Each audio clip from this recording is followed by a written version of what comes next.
রাত্রি 10টা 11টা কিংবা খুব দেরি হলে 12টার সময় কেকের অর্ডারটা ঠিক মানা যায়।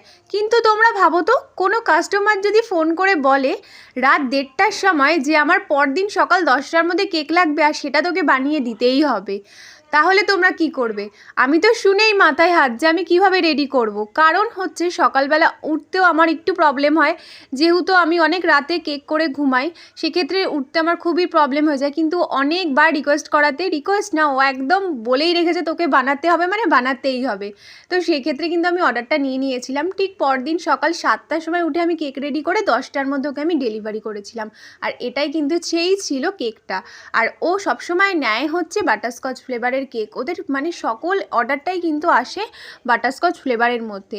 সেক্ষেত্রে আমি এই কেকটাই ওকে করে দিয়েছিলাম। আর এই কেকটা তোমাদের কেমন লাগলো এত তাড়াহুড়োর মধ্যে, সেটা অবশ্যই কিন্তু আমাকে জানিও। আর ভালো লাগলে একটা লাইক করে যেও। আজকের মতো টাটা।